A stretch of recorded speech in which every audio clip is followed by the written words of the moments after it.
Mesdames, Mesdemoiselles et Messieurs, bonjour à toutes et à tous ou bonsoir.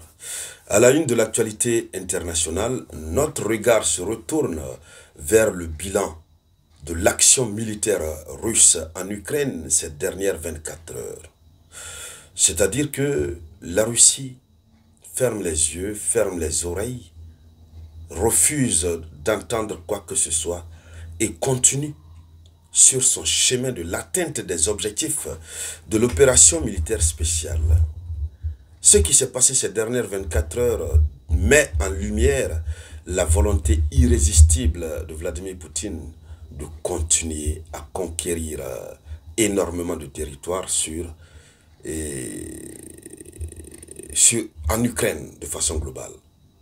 Dames et messieurs, dans le cadre de cette vidéoconférence, c'est de ce bilan que nous allons parler, puisque vous n'êtes pas sans le savoir que la Russie a distribué sur l'ensemble du territoire ukrainien des unités de combat qui ont créé leur propre fief sur le sol ukrainien et que les Ukrainiens n'arrivent pas à les mettre hors de leur territoire. Malheureusement, ce sont les 4 points cardinaux qui sont occupés, y compris d'autres secteurs hautement stratégiques. Avant de poursuivre la vidéoconférence, dames et messieurs, je vous demande de partager la vidéoconférence au maximum. Oui, et surtout, mettez beaucoup de j'aime. Je précise encore que les commentaires et les j'aime nous permettent de contourner les sanctions de restriction que ces gens-là nous ont imposées. Lorsque ce sont des émissions où on donne des informations réelles, bien décryptées, ça leur fait mal. Alors pour donner la force, mettez beaucoup de commentaires. C'est pourquoi, si vous n'avez rien de spécifique à dire, mettez juste bonjour le samouraï ou bonsoir le samouraï, ou vous mettez un commentaire osé, c'est déjà gagné, ou vous mettez notre plateforme Moyen Express pour permettre à ceux qui vont nous lire de se demander mais c'est quoi Moyen Express. À partir du 1er juin, je vous donnerai plus de détails par rapport à Moyen Express, bien entendu. Alors, dames et messieurs, le bilan est très lourd. Le bilan de 24 heures. Il faut dire que 3 localités ont été récupérées dans les mains de l'Ukraine et des blindés ennemis ont été pulvérisés. Alors, le groupement du Nord, puisque je vous ai dit qu'ils sont installés sur tous les points, des 4 points cardinaux. Donc le groupement du Nord, celui qui est au Nord, a attaqué 7 brigades ukrainiennes. Au cours de cette attaque, nous avons 185 soldats ukrainiens qui ont été envoyés au repos éternel. 185 soldats. Et nous avons 5 canons qui ont été mis hors jeu, neutralisés.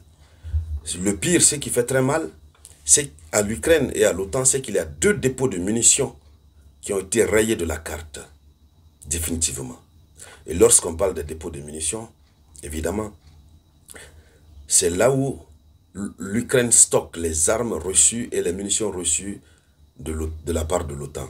Vous voyez, ces derniers jours, Zelensky a commencé à se lamenter, il a commencé à plaider l'Occident d'aider l'Ukraine à avoir des munitions puisque l'Ukraine n'a plus de munitions.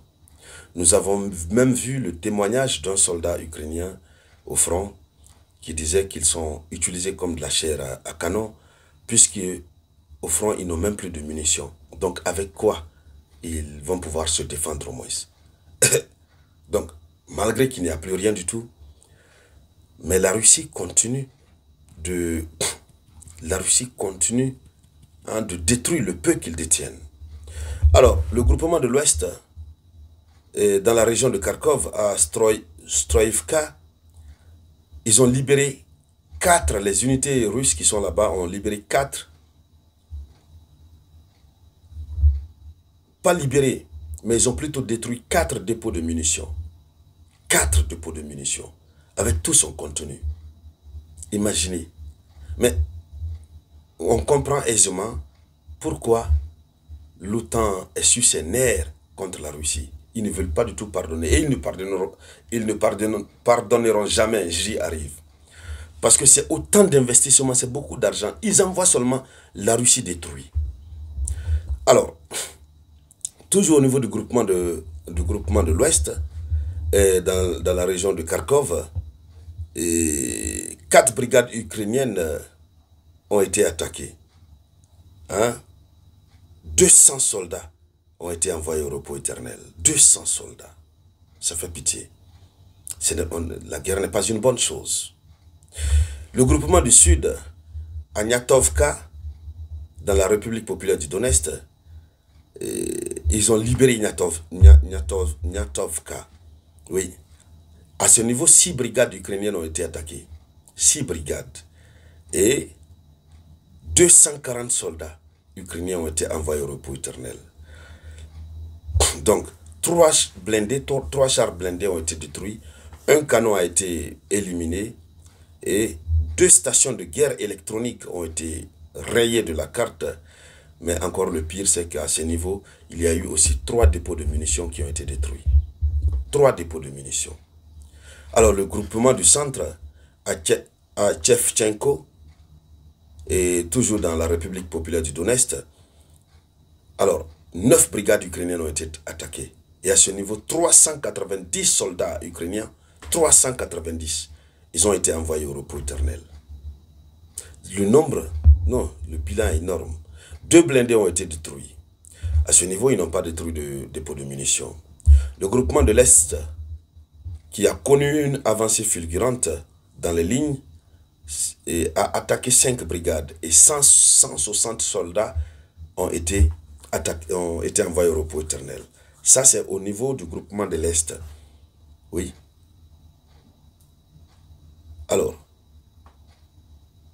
et à ce niveau aussi, il y a 4 stations de guerre électronique qui ont été détruites. Vous savez, les stations de guerre électronique, évidemment, nous sommes dans la modernisation, dans le modernisme. Donc, ils utilisent des équipements sophistiqués et qui sont lancés à partir des stations de guerre électronique. Et c'est à ces stations que la Russie est en train de s'attaquer. Et au niveau de la structure du Dniepr, 5 brigades ont été attaquées. À ce niveau, il y a 70 soldats ukrainiens qui ont été envoyés au repos éternel. 2 dépôts de munitions ont été détruits. Alors, donc, voici globalement ce qui s'est passé. Il faut donc dire que la Russie, globalement, a lancé 6 bombes JDAM américaines, voilà, et 123 drones. Non, plutôt la Russie a abattu 6 bombes et 123 drones, dont 47 en dehors de la zone de l'opération militaire spéciale. Donc, voici ce que la Russie a fait en 24 heures. Tout ça là, c'est compliqué. C'est pourquoi nous disons qu'il faut faire le pas vers les négociations. Il faudrait aboutir à une paix, puisque seule la paix est d'une importance capitale pour nous les humains. Il faut humaniser ce monde. Et donc, dames et messieurs, c'était là la une de l'actualité internationale. Merci donc de la partager au maximum. Je vous reviens tout à l'heure avec de nouvelles actualités. C'était la voix de votre unique samouraï.